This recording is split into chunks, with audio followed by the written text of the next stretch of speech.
نیت کے صاف ہونے اور ہر کام کو صرف اور صرف اللہ کی خاطر کرنے کے بارے میں، کیونکہ اللہ سبحانہ و تعالیٰ اس کام کو قبول نہیں کرتا، وہ عمل اللہ کے نزدیک کوئی اہمیت نہیں رکھتا جو اللہ کے لیے نہ کیا گیا ہو۔ لیکن ہم انسان ہیں، ہم سے غلطیاں ہوتی ہیں، اور قدم کی پھسلن سے زیادہ بعض اوقات سوچ کی پھسلن ہوتی ہے۔ سوچ میں کس وقت کیا چیز شامل ہو گئی، بعض اوقات انسان خود بھی اس سے آگاہ نہیں ہوتا۔ اسی لیے اللہ سبحانہ و تعالیٰ نے ہم پر رمضان کے روزے فرض کیے تاکہ ہمارے اندر تقویٰ پیدا ہو۔ تقویٰ انسان کے اندر ایک کانشیسنس پیدا کرتا ہے، شعور پیدا کرتا ہے، اور جب انسان کے اندر شعور آ جاتا ہے تو اسے اپنے گناہوں کا احساس بھی ہونے لگتا ہے، اسے اپنی غلطیوں پر ندامت بھی ہوتی ہے، اور انسان تو ہے ہی خطا کا پتلا، بھول چوک اس کے ساتھ ہے، ہر لمحہ کچھ نہ کچھ ہوتا ہی رہتا ہے۔ ایسے میں انسان کیا کرے؟ کیا گناہوں کا بوجھ اپنے اوپر لادتا رہے اور اس بوجھ کے تلے دبا رہے، اور پھر اس بوجھ کی وجہ سے طرح طرح کے ڈپریشن اور غم اور دکھ کا شکار رہے؟ نہیں، اللہ رب العزت واسع المغفرہ ہے، غفور الرحیم ہے، وہ اپنے بندوں کے گناہوں کو معاف کرتا ہے۔ رمضان کا مہینہ اس اعتبار سے ایک بہترین موقع ہے کہ ہم سب اپنے رب کی طرف رجوع کریں، انفرادی طور پر بھی اور اجتماعی طور پر بھی، اور اپنے گناہوں کی معافی مانگے۔ اللہ تعالیٰ کا وعدہ ہے کہ جو شخص سچے دل سے گناہوں کی معافی مانگے گا، اللہ تعالیٰ اس کو ضرور معاف کر دے گا، اور اللہ تعالیٰ کو معاف کرنے میں کچھ مشکل نہیں۔ قرآن مجید میں اللہ تعالیٰ فرماتے ہیں، قُلْ يَا عِبَادِيَ الَّذِينَ أَسْرَفُوا عَلَىٰ أَنفُسِهِمْ لَا تَقْنَطُوا مِن رَحْمَةِ اللَّهِ إِنَّ اللَّهَ يَغْفِرُ الذُّنُوبَ جَمِيعًا۔ آپ کہہ دیجئے کہ اے میرے بندو جنہوں نے اپنی جانوں پر زیادتی کی ہے، جنہوں نے خود پر ظلم کیا ہے، لا تقنطوا من رحمت اللہ، اللہ کی رحمت سے مایوس نہ ہو جاؤ، بے شک اللہ سارے گناہ معاف کر سکتا ہے۔ اللہ تعالیٰ کے لیے کچھ بھی مشکل نہیں۔ ضرورت اس بات کی ہے کہ بندہ سچے دل کے ساتھ، پورے اخلاص کے ساتھ اللہ تعالیٰ کی طرف رجوع کرے۔ ویسے تو رمضان بذات خود گناہوں کے کفارہ کا ذریعہ ہے۔ حدیث میں آتا ہے، نبی صلی اللہ علیہ وسلم نے فرمایا، وَرَمَضَانُ إِلَى رَمَضَانَ مُكَفِّرَاتٌ مَا بَيْنَهُنَّ إِذَا اجْتُنِبَتِ الْكَبَائِرُ۔ ایک رمضان دوسرے رمضان تک اپنے درمیان ہونے والے گناہوں کو مٹا دیتا ہے جبکہ کبیرہ گناہوں سے اجتناب کیا جائے۔ اسی طرح جب انسان ایمان اور احتساب کے ساتھ روزہ رکھتا ہے، وہ بھی اس کے گناہوں کی بخشش کا ذریعہ بنتا ہے، راتوں کا قیام بھی بخشش کا ذریعہ بنتا ہے۔ لیکن اس کے ساتھ ساتھ انسان کو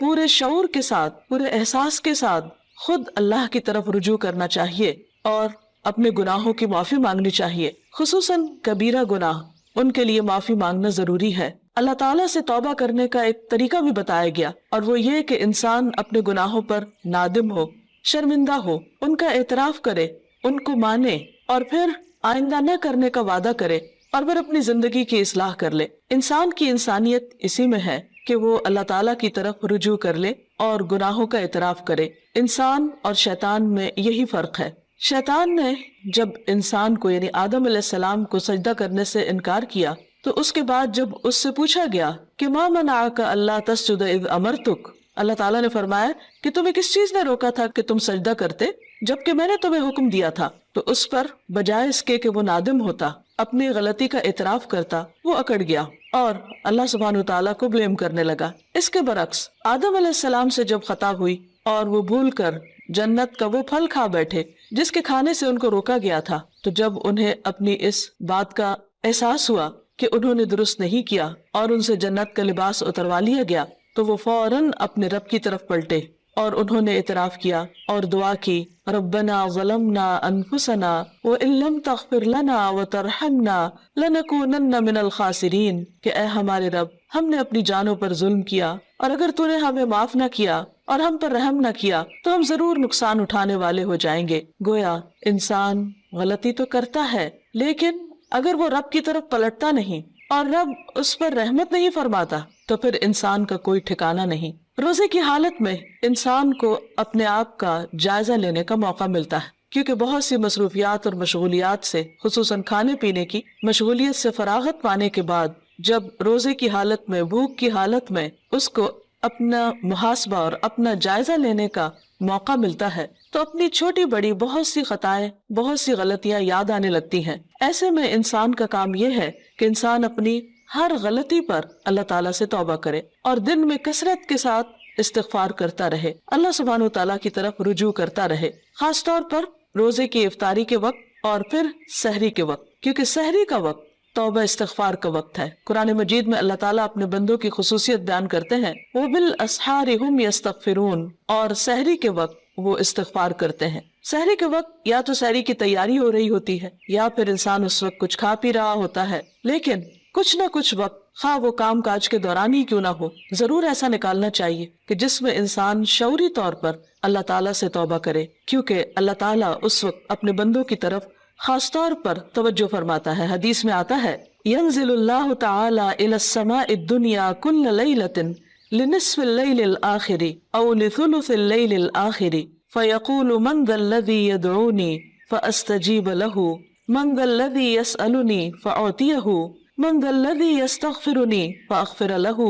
حتى يطلع الفجر۔ اللہ تعالیٰ ہر رات کو آدھی رات یا ایک تہائی رات کے آخری حصے میں آسمان دنیا پر نزول فرماتے ہیں اور ارشاد فرماتے ہیں کہ کون ہے جو مجھ سے دعا مانگے اور میں اس کی دعا قبول کروں، کوئی ہے جو مجھ سے سوال کرے کہ میں اسے عطا کروں، کون ہے جو مجھ سے استغفار طلب کرے اور میں اسے بخش دوں، یہاں تک کہ فجر طلوع ہو جاتی ہے۔ یعنی اس وقت خاص طور پر اللہ تعالیٰ اپنے بندے کی طرف متوجہ ہو کر اس کو پکارتا ہے کہ تم غلطی کرنے کے بعد میری طرف لوٹ آؤ۔ رمضان ایک مبارک موقع ہے کہ جس میں انسان سحری کے وقت اٹھ ہی جاتا ہے، تو اس وقت اللہ سبحانہ وتعالیٰ کی اس پکار پر لبیک کہتے ہوئے اپنے گناہوں کی معافی مانگنی چاہیے اور اس کی طرف رجوع کرنا چاہیے، کیونکہ وَمَن يَغْفِرُ الذُّنُوبَ إِلَّا اللَّهُ، کون ہے جو گناہوں کی بخشش کرے سوائے اللہ کے۔ ہم میں سے کون ہے جو یہ دعویٰ کرے کہ اس سے کبھی کوئی غلطی نہیں ہوئی یا اس نے کوئی گناہ نہیں کیا؟ ہم سب خطا کار انسان ہیں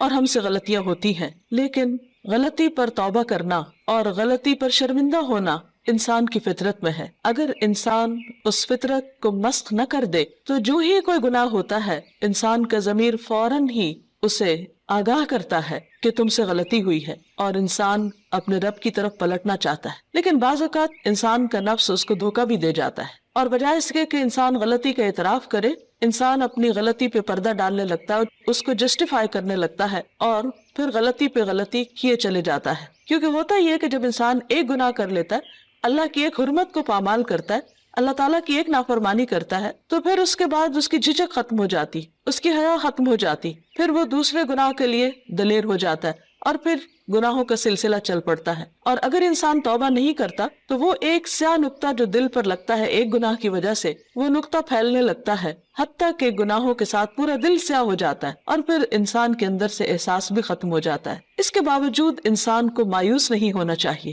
جب تک انسان کی جان ہے، انسان کی سانس کا سلسلہ چل رہا ہے، اس کے لیے معافی کا دروازہ کھلا ہوا ہے۔ حدیث میں آتا ہے کہ ان اللہ یقبل توبۃ العبد ما لم یغرغر، اللہ تعالیٰ بندے کی توبہ قبول کرتا ہے جب تک کہ اس کے سانس اکھڑنے نہ لگے، یعنی دنیا سے رخصت نہ ہونے لگے، فوت نہ ہونے لگے۔ تو گویا ابھی اللہ تعالیٰ نے ہمیں جو زندگی اور یہ موقع دیا ہے، اس میں ہم واپس پلٹ آئیں، رجوع کر لیں، اللہ تعالیٰ کو راضی کر لیں اور کبیرہ اور صغیرہ دونوں طرح کے گناہوں سے معافی مانگیں۔ صغیرہ گناہوں کے کفارے کے لیے تو نماز، روزہ، حج، زکوٰۃ اور دیگر نیکیاں، امر بالمعروف، نہی عن المنکر، یہ چیزیں انسان کے لیے کفارہ بن جاتی ہیں۔ لیکن خصوصاً کبیرہ گناہوں کے لیے خاص طور پر معافی مانگنا ضروری ہے۔ مثلا کبیرہ گناہ کیا ہے؟ مثلاً اللہ سبحانہ وتعالیٰ کے ساتھ شرک کرنا، اور اس کے بعد والدین کی نافرمانی، والدین کو ناراض کرنا، ان کا دل دکھانا، ان کو پریشان کرنا، ان کی بات نہ ماننا۔ اللہ سبحانہ وتعالیٰ نے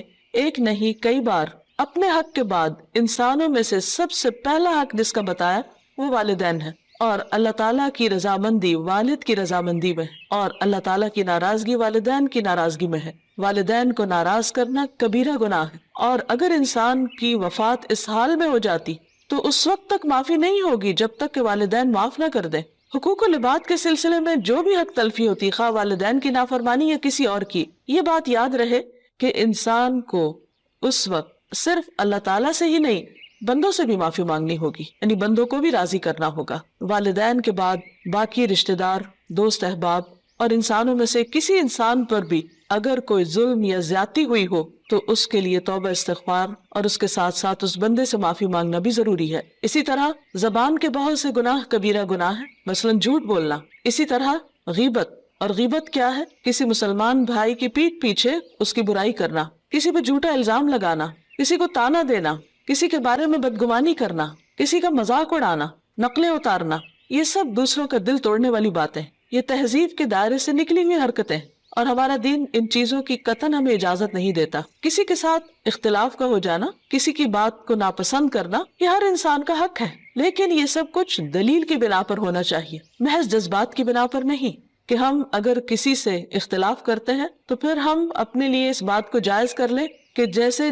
چاہیں پھر اس کے ساتھ معاملہ کریں، یا جیسے چاہیں اس پر الزام تراشی کریں، اور پھر اس کے بعد خود کو سچا ثابت کر کے یا اپنے آپ کو مطمئن کر لیں، تو یہ بات جائز نہ ہوگی، یہ کافی نہ ہوگی۔ انسان کے لیے خود اس کا سب سے بڑا دشمن اس کا اپنا نفس ہے، اور انسان بعض اوقات باہر کے دشمن کو پہچان لیتا ہے لیکن اندر کے دشمن کو نہیں پہچانتا، جب وہ انسان کو غلطی پر تھپکیاں دے کر سلا دیتا ہے، یا اس کو مطمئن کر دیتا ہے، یا پھر اسے صرف دوسروں کے عیب دکھاتا رہتا ہے اور اپنے عیب بھلوا دیتا ہے۔ اس لیے بہت ضروری ہے کہ ہم ان تمام گناہوں، خواہ وہ جسم سے تعلق رکھتے ہوں، خواہ وہ دل سے تعلق رکھتے ہوں، خواہ وہ زبان سے تعلق رکھتے ہوں، ان تمام گناہوں پر نمبر 1 شرمندگی کا اظہار کریں، نمبر 2 ان کا اعتراف کریں، نمبر 3 آئندہ نہ کرنے کا وعدہ کریں، اور نمبر 4 اللہ رب العزت سے دعا کریں کہ وہ ان گناہوں کو ڈھانپ دے، ان کو ہمارے نامہ اعمال سے مٹا دے، اور ہماری توبہ کی وجہ سے ان گناہوں کو بھی ہماری نیکیوں میں بدل دے،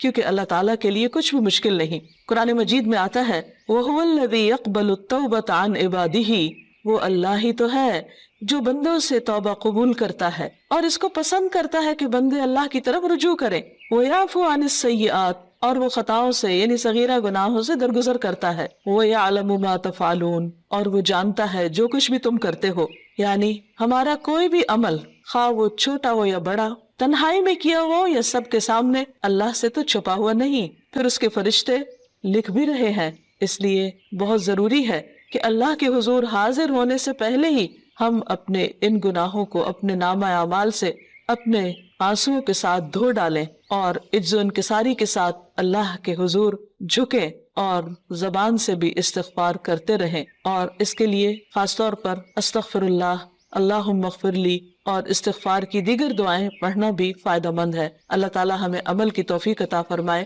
وآخر دعوانا ان الحمد للہ رب العالمین۔